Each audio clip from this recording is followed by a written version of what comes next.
बिस्मिल्लाहिर्रहमानिर्रहीम। अस्सलाम वालेकुम नाज़रीन, आप यूट्यूब चैनल देख रहे हैं। मैं इमरान खान हूँ। आपको जिस काम के लिए तनख्वाह दी जाती है आप वो काम करें, अपने खून का एहसान हमारे ऊपर मत डालो, ये फजलुर रहमान साहब ने कहा क्लियर अल्फाज में। ये बात अगर कोई पाकिस्तान तरीके इंसाफ का आदमी कहता तो उसको इंडिया का एजेंट करार दे दिया जाता, लेकिन फजलुर रहमान साहब को इतनी तो छूट है। उन्होंने बड़ी क्लियरली ये बात की कि अगर फौजी या पुलिस वाले शहीद हो रहे हैं तो भाई तुम तनख्वाह लेते हो इस काम के लिए, अपने खून पसीने के पैसे से हम तुम्हें देते हैं तनख्वाह अपनी हिफाजत के लिए, तो तुम ये ऑप्शनल तो नहीं था, तुमने खुद ही कहा था कि हमने ये नौकरी करनी है, हमें पैसे मिलने चाहिए, तो मिल रहे हैं, अब लड़ो। हमें क्यों कहते हो कि लश्कर बनाए और बना के बंदूकें उठा के असला हम इनके सामने मुकाबले में आ जाएं, आप निकल जाएंगे, हम यहाँ कत्लो गारतगिरी में मारे जाएंगे जैसे हमेशा होता रहा। तो फजलुर रहमान साहब ने ये बात की। और तीसरी बात जो फजलुर रहमान साहब ने की, उन्होंने कहा जी अगर इलेक्शन लड़ना है ना तो वर्दी उतारो और आ जाओ मैदान में, पता चल जाएगा कि आपको कितने लोग वोट देते हैं और कितने लोग आपको मुंतखब करते हैं। फजलुर रहमान साहब ने ज़रा थोड़ी सख्ती कर दी वर्दी उतारने की बात। मैं चैलेंज करता हूं कि आसिम मुनीर साहब फील्ड मार्शल भी रहे, यूनिफॉर्म भी पहने और इलेक्शन लड़े इमरान खान के मुकाबले में। इमरान खान के क्या, यास्मीन राशिद के मुकाबले में, वो भी छोड़ें आप, सनम जावेद के मुकाबले में इलेक्शन लड़े। सनम जावेद भी मेरे ख्याल में बहुत टफ हो जाएंगी। चलो कोई और सोच लें, आप लोग बता दें। Field marshal Asim Munir uniform पहन के पूरी ताकत इस्तेमाल करके एक फ्री एंड फेयर इलेक्शन लड़ें, अपने सारे वसाइल इस्तेमाल करें सरकार के, लेकिन इलेक्शन का रिजल्ट पब्लिक के वोटों के जरिए आना चाहिए। हल्का भी खुद ही चुन लें, शहर भी खुद ही चुन लें। ये इलेक्शन नहीं, एक इलेक्शन नहीं जीत सकते। वो फजलुर रहमान साहब ठीक कह रहे हैं कि वर्दी उतार के लड़ो, लेकिन मैं तो कहता हूं वर्दी पहन के भी नहीं लड़ सकते। ये सिर्फ बंद कमरों में बैठ के इलेक्शन चोरी कर सकते हैं और कुछ नहीं कर सकते। खैबर पख्तूनख्वा में बहुत सारे ऑपरेशन की इतलात आ रही हैं। इसके बारे में खैबर पख्तूनख्वा की हुकूमत ने एक तरदीद जारी की है और पीटीआई खैबर पख्तूनख्वा ने इसको शाया किया। वो ये कहते हैं कि किसी नए फौजी ऑपरेशन की मंजूरी नहीं दी गई, सोशल मीडिया के दावे बेबुनियाद हैं। बजट की मद में मुख्तस फंड हंगामी सूरत हाल, कुदरती आफात, नकल मकानी और रिलीफ समेत मुख्तलिफ इंतजाम के लिए होते हैं। उन्हें किसी नए ऑपरेशन से जोड़ना हकायक के मुनाफी है। वो ये कहते हैं जनाब हम कोई किसी किस्म का कोई ऑपरेशन नया नहीं होने दे रहे। मेरा एक सादा सवाल है कि एक कानून है खैबर पख्तूनख्वा में, action in aid civil power, जिसके तहत फौज मिलिट्री ऑपरेशन करती है खैबर पख्तूनख्वा में। ये इजाफी इख्तियारात हैं जो पाकिस्तान की फौज को खैबर पख्तूनख्वा में दिए गए, बाकी सूबों में नहीं है। मेरा सवाल यह है कि सुहेल अफरीदी की हुकूमत ने आते ही अनाउंस किया था कि हम ये कानून खत्म कर देंगे। इस कानून को खत्म करने के लिए उन्होंने अभी तक क्या किया?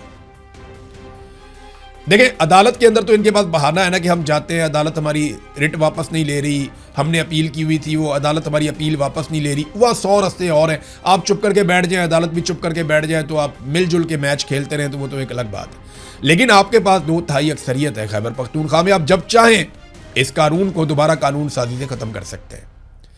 लेकिन आपने अभी तक action in aid civil power कानून को ख़त्म नहीं किया, जिसके तहत यहाँ फौज ऑपरेशंस करती है खैबर पख्तूनख्वा में। ये इजाफी इख्तियारात हैं जो फौज को दिए गए। तो दावे इन्होंने बहुत बड़े बड़े किए थे, लेकिन काम इन्होंने कुछ भी नहीं किया।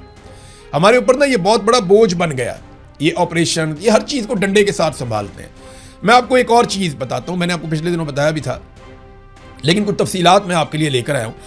ये एक पाकिस्तान के अंदर प्रोजेक्ट है बहुत बड़ा, आपके बिजली के बिल के अंदर आता है नीलम झेलम सरचार्ज। अब ये Neelum Jhelum hydro power project है, इसके जो सरबराह हैं वो भी एक lieutenant general retire Mohammad Saeed साहब है। कोई इनसे पूछेगा कि इन्होंने अरबों रुपए ज़ाया किए, वो पैसे कहाँ गए? ऑडिटर जनरल ऑफ पाकिस्तान के मुताबिक 30 अरब रुपए का इन्होंने खसारा कर दिया इसी एक प्रोजेक्ट के अंदर, और पावर हाउस बंद होने से प्रोजेक्ट को 100 अरब के लगभग का नुकसान हुआ है। यानी आप अंदाजा करें कि 100 अरब से जायद का इन्होंने नुकसान कर दिया पाकिस्तान का। लेकिन क्योंकि ये एक lieutenant general retire Mohammad Saeed साहब हैं, इसलिए इनसे पूछ कोई नहीं रहा। इसका एक हेडरेस और एक टेल रेस है, ये 2 टन, एक टनल है, टनल का एक हेड है, एक टेल है, ये दोनों जगह से गिरी है। आप अंदाजा करें कि कैसा शाहकार इन्होंने तामीर किया, क्योंकि पाकिस्तान की फौज ज़्यादातर ये काम करती है और डिज़ाइन भी ये लोग खुद ही करवाते हैं। तो इस किस्म का डिज़ाइन किया गया, इस तरीके से बिजली बनाने की कोशिश की गई कि इसकी टेल भी गिर गई और इसका हेड भी गिर गया। जुलाई 2022 में इसका टेल रेस टनल जो है वो गिर गई और पैदावार अगस्त 2023 तक बंद रही, यानी 13 महीने तक पैदावार बंद रही। बहुत नुकसान हुआ। उसके बाद जनाब उसको सेट किया तो 1 मई 2024 को इसकी हेडरेस टनल है वो गिर गई। और पावर हाउस बंद हो गया फिर दोबारा से। अब लगातार नुकसान हो रहा है। इसके अलावा इस प्रोजेक्ट को 2028 तक के लिए बंद कर दिया गया, और जब इसको बंद किया है तो तनख्वाहें तो लोग लेते रहेंगे, वो तो मौजें करते रहेंगे, लेकिन प्रोजेक्ट बंद होने की वजह से इसकी जो कॉस्ट है वो कई गुना बढ़ जाएगी और पाकिस्तानियों को मजीद पैसे पड़ जाएंगे। ये नाजरीन पाकिस्तान के हालात हैं। हमारे पानियों पे इंडिया डैम बनाता जा रहा है, बिजली बनाता जा रहा है, किसानों को उसने मुफ्त बिजली देना शुरू कर दी है। वो कई सूबों के अंदर वो छोटे इस्तेमाल करने वाले लोगों को, सारिफीन को मुफ्त बिजली दे रहा है इंडिया। वो तरक्की करता जा रहा है, आगे बढ़ता जा रहा है हमारे पानी के बलबूते के ऊपर। और हम क्या कर रहे हैं? हम अपने ही पानी से बनने वाले मंसूबे रोक रहे हैं, बंद कर रहे हैं। वो इसलिए कि हमने आईपीपी को इजाफी पेमेंट्स, जिसे आप कहते हैं कैपेसिटी पेमेंट्स, वो हमने आईपीपी को देनी है ताकि आईपीपी का पेट भरे और कमीशन बड़े बड़े ताकतवर लोगों के, जो मिलिट्री एस्टेब्लिशमेंट में और जो पाकिस्तान के अंदर पॉलिटिकल एलीट है, उनकी जेब में जा सके। वो पैसा बनाने पे धड़ाधड़ लगे हुए हैं। इंडिया अपनी आवाम का सोच रहा है और हमारे लोग किसका सोच रहे हैं? अपना और अपनी नस्लों को और अपनी जेबें भरने का सोच रहे हैं। एक स्टेटमेंट मैं आपको दिखाता हूं, ये ढीठ कितने हैं लोग, आप ये देखें। ये सईद मेहदी साहब है, नवाज शरीफ साहब के बड़े करीबी दोस्त हैं, बहुत बड़े ब्यूरोक्रेट हैं। इनका एक इंटरव्यू किया जनाब एजाज सैयद साहब ने। उन्होंने सवाल पूछ लिया कि जनाब आपका दामाद सिकंदर सुल्तान राजा, इनका दामाद है, जो चीफ इलेक्शन कमिश्नर है, जिसने पूरे पाकिस्तान का इलेक्शन चोरी किया, और आपका बेटा फेडरल सेक्रेटरी है, आपकी बेटी जो है वो भी एक बड़ी ज़बरदस्त जगह के ऊपर ब्यूरोक्रेट है। बेटी को तो मौजें ही लगी हुई हैं, जो सिकंदर सुल्तान राजा की बीवी है। वो तफसीलात किसी दिन मैं आपके सामने रखूंगा, आप हैरान हो जाएंगे। तो उससे पूछा कि जनाब आपका बेटा, दामाद, बेटी सारे ब्यूरोक्रेसी में इतनी आला जगहों पे लगे हुए हैं, कोई नसीहत ही कर दें। अच्छा, ये सारे ही जो लगे हुए हैं ना, वो लगे ही हुए हैं, तबाहियां फेर दी हैं। जो सिकंदर सुल्तान राजा ने कर दिया, जो इनकी बेटी ने कर दिया, बर्बादियां फेर दी इन्होंने। अब वो मशवरा क्या दे रहा है?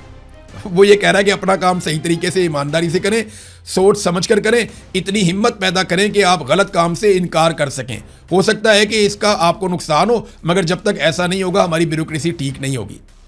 और फिटे मुंह भाई, यानी आप सिकंदर सुल्तान राजा के आप सुसर हैं और आप कह रहे हैं अपना काम ईमानदारी से करें, कोई गलत काम करने का कहे तो इसको इनकार कर दें। ये आदमी खुद चलकर चला गया था, इलेक्शन कमीशन के दफ्तर से निकला था रात के वक्त बगैर सिक्योरिटी के, और जब ये वापस आया तो फॉर्म 47 साथ लेकर आया था। फिर जो पाकिस्तानियों के साथ हुआ वो पूरे पाकिस्तान ने देखा। तुम्हारे खानदान ने पूरे पाकिस्तान को निचोड़ के रख दिया। पूरे पाकिस्तान का आज तक का सबसे बड़ी डकैती तुम्हारे खानदान ने मारी, और तुम यहां बैठ के भाषण दे रहे हो कौम को। यही तरीकाकार है पाकिस्तान में। ये भाषण देते हैं बाहर निकल के, जनाब ये करो ये करो ये करो, दूसरों को नसीहत करते हैं और खुद अंदर से दाव लगाते हैं। इसी वजह से आगे नहीं, इनकी शक्लें पहचाने, पाकिस्तानियों को चाहिए इनको पहचाने और इनको इनकी औकात बताएं। अब तक के लिए इतने, अपना ख्याल रखिएगा, अपने चैनल का भी। अल्लाह हाफ़िज़।